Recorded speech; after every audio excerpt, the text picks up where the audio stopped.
हर नववर्ष के पहले महीने में आज के दिन दिनांक 15 जनवरी को पूरे देश में हमारी पार्टी के लोग मेरा जन्मदिन मनाते हैं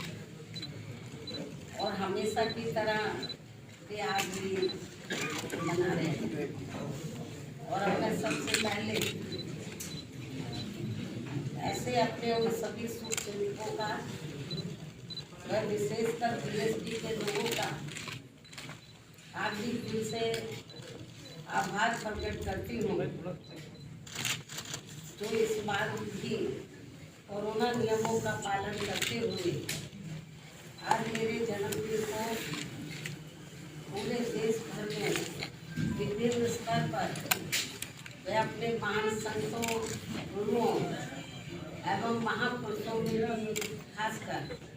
महात्मा ज्योतिबा फुले, छत्रपति शाहूजी महाराज, नारायण गुरु, बाबा साहब डॉक्टर भीमराव अम्बेडकर एवं मान्यवर श्री कांशीराम जी आदि की मानवतावादी सोच व मूवमेंट को ध्यान में रखकर तथा जिनके बताए हुए रास्तों पर चलकर ही मैंने उनकी सोच व मूवमेंट को आगे बढ़ाने के लिए अपनी जिंदगी भी समर्पित की है, जिसके तहत चलकर ही इस वर्ष भी वे आज मेरे जन्मदिन को जन कल्याणकारी दिवस के रूप में बहुत ही सादगी व संजीदगी के साथ मना रहे हैं। और इस मौके पर हर वर्ष हमारी पार्टी के ये लोग अपने आर्थिक सामर्थ्य के हिसाब से अपने अपने क्षेत्रों में सर्व समाज में से विशेषकर गरीब, कमजोर, लाचार, असहाय व अन्य जरूरतमंद लोगों की विभिन्न रूपों में आर्थिक मदद भी करते हैं और इस बात की ये लोग काफ़ी मदद कर रहे हैं। वैसे हमारी पार्टी समाज में विशेषकर गरीब, कमजोर, असहाय व अन्य उपेक्षित वर्गों के हित एवं कल्याण के लिए हमेशा ही अति गंभीर, संवेदनशील, ईमानदार व संघर्षरत रहती है, जिसके मुताबिक चलकर ही बीएसपी ने अपने नेतृत्व में यहाँ 4 बार यूपी में अपनी सरकार भी चलाई है। और इस दौरान हमारी पार्टी की रही सरकार ने मेरे जन्मदिन के मौके पर ऐसे लोगों के हित व कल्याण के लिए अनेकों नई जनहित की योजनाएं प्रारंभ की हैं, जिनसे इन्हें काफ़ी मदद मिली है। लेकिन ये सब यहाँ जातिवादी, संकीर्ण, सांप्रदायिक व पूंजीवादी मानसिकता रखने वाली विरोधी पार्टियों को अच्छा नहीं लगा है, जिसकी खास वजह से ही तब फिर इन्होंने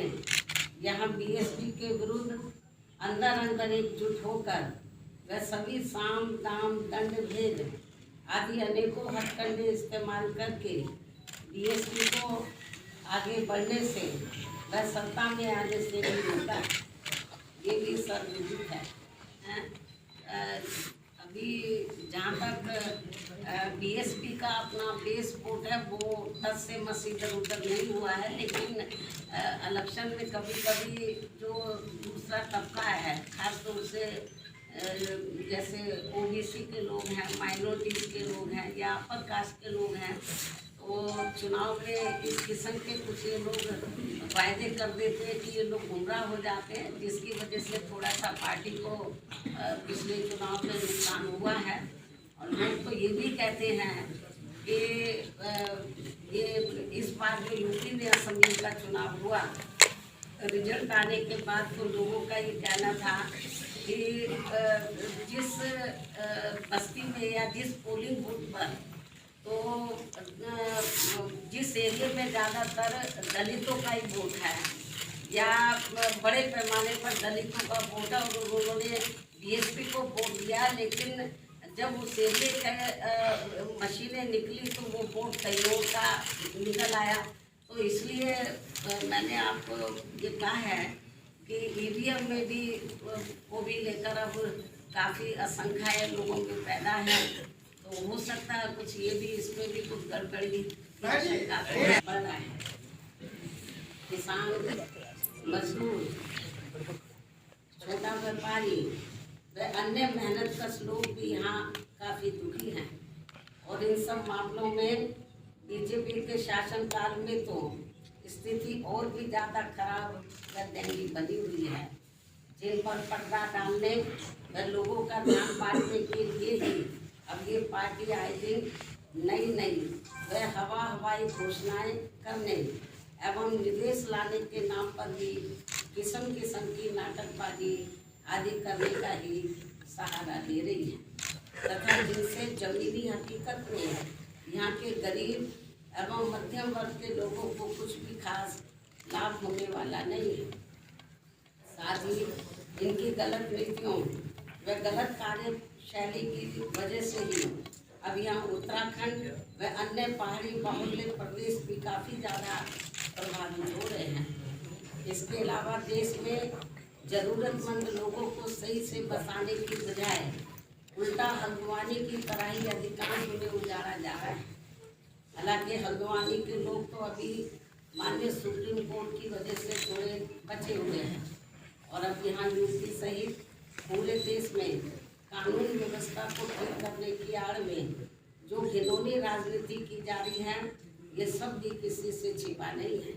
साथ ही जांच एजेंसियों का भी देश व जनहित में इस्तेमाल करने की बजाय ज़्यादातर इनका भी राजनीतिकरण ही कर दिया गया है। ये भी देश के लिए काफ़ी चिंता की बात है। इसके साथ साथ पिछले कुछ वर्षों से देश में ईवीएम के जरिए चुनाव कराने को भी लेकर यहाँ की जनता में किस्म की आशंकाएं व्याप्त हैं, जिन्हें दूर व खत्म करने के लिए बेहतर तो यही होगा कि अब यहाँ आगे सभी छोटे बड़े चुनाव पूर्व की तरह सीधे बैलेट पेपर से ही कराए जाए। बीएसपी की मुख्य चुनाव आयोग से तथा केंद्र की सरकार से भी ये पुरजोर मांग सलाह दी है। और अब मैं अपने जन्मदिन के मौके पर विशेषकर अपने दलितों, आदिवासियों, पिछड़े वर्गों, मुस्लिम व अन्य धार्मिक अल्पसंख्यक समाज के लोगों को आज भी इन्हें फिर से ये याद दिलाना जरूरी समझती हूँ कि भारतीय संविधान के मूल निर्माता व इन कमजोर एवं उपेक्षित वर्गों के मसीहा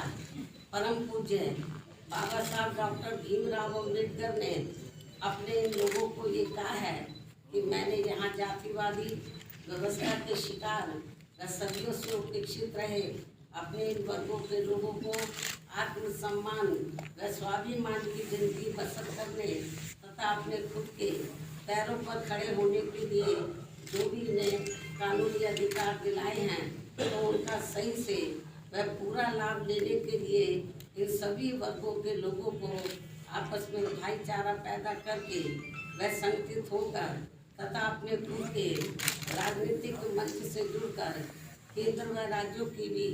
राजनीतिक सत्ता की मास्टर चाबी इन्हें खुद अपने हाथों में लेनी होगी, क्योंकि अभी तक के अनुभव के मुताबिक यहाँ जातिवादी सरकारों के चलते हुए कभी भी इन वर्गों के लोगों को संविधान में मिले कानूनी अधिकारों का सही से वह पूरा लाभ नहीं मिल सकता है। खासकर आरक्षण के मामले में तो शुरू से ही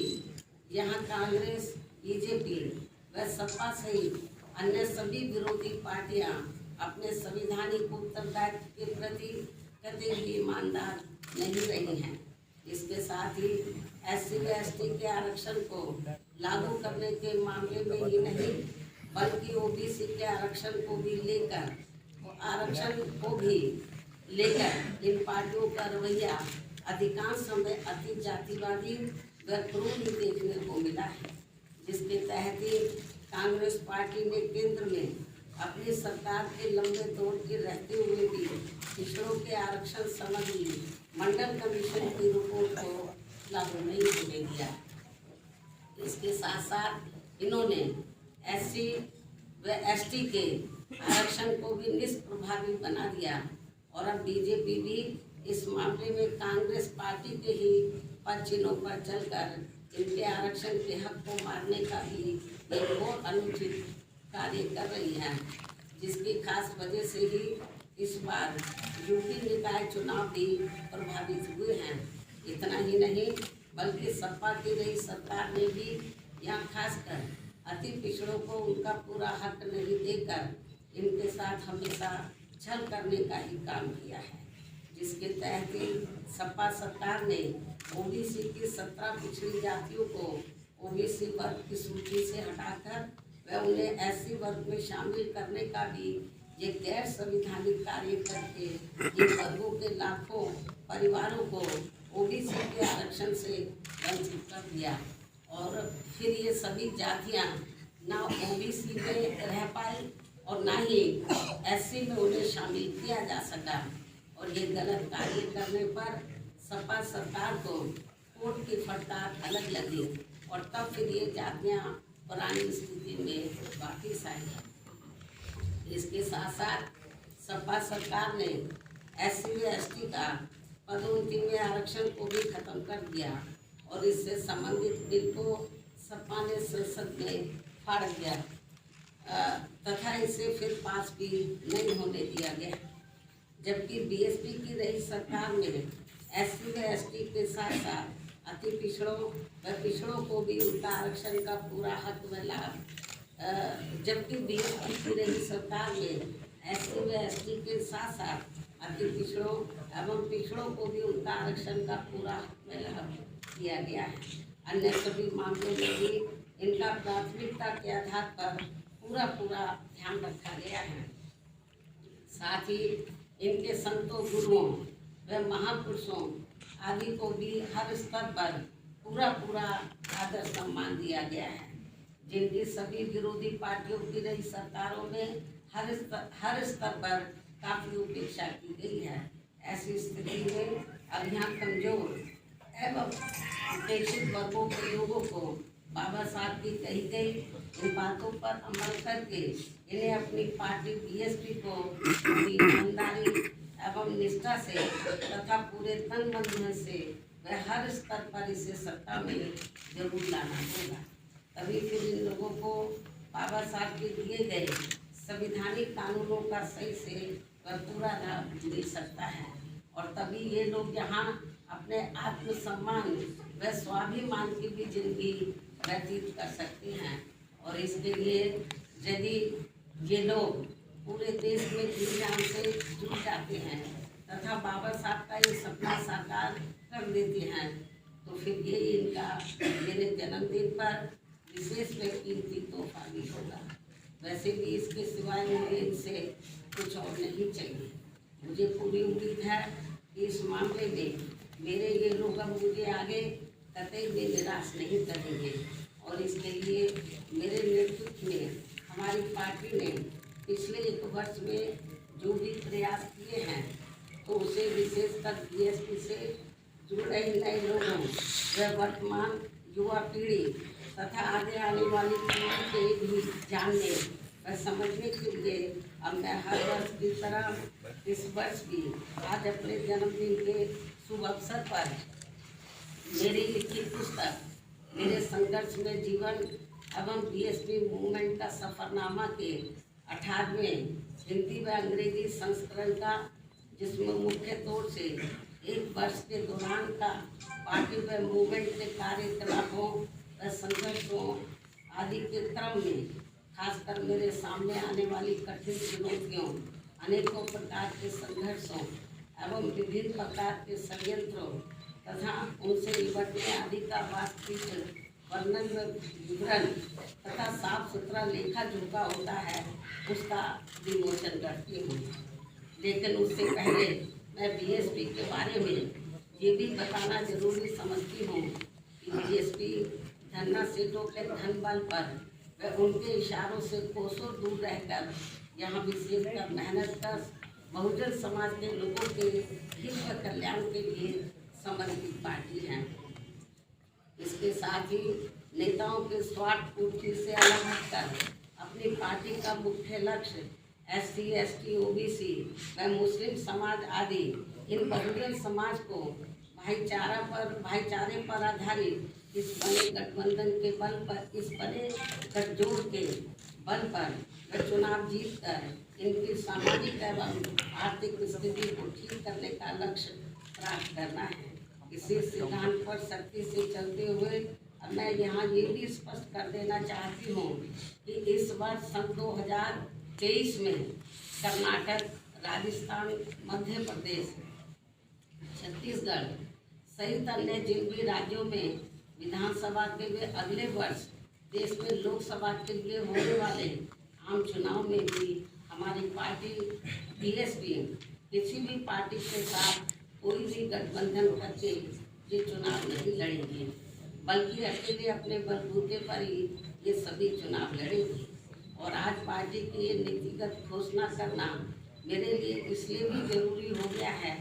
क्योंकि खासकर कांग्रेस व अन्य कुछ और दलों ने भी षड्यंत्र के तहत बीएसपी से गठबंधन करने का भ्रम जानबूझकर अभी से ही फैलाना शुरू कर दिया है, जबकि बीएसपी ने एक दो बार यूपी आदि राज्य स्तर पर अभी तक जो भी चुनावी गठबंधन किया है तो उससे केवल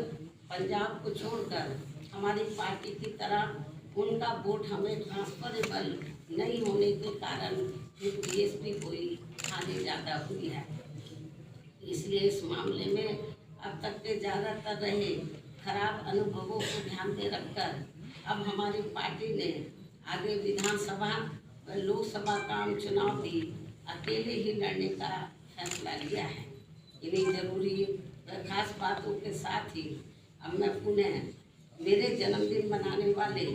अपने सभी शुभचिंतकों व विशेषकर पार्टी के लोगों का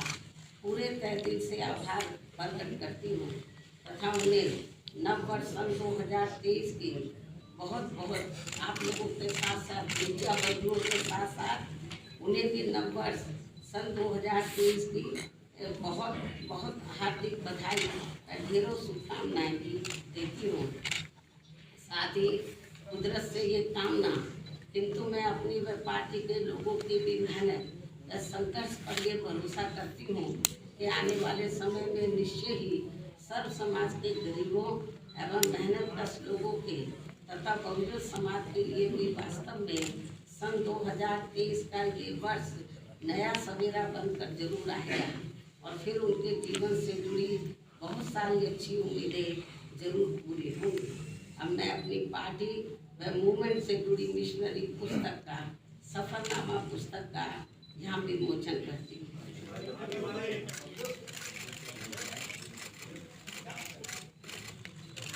बात यही समाप्त करूँ, लेकिन उससे पहले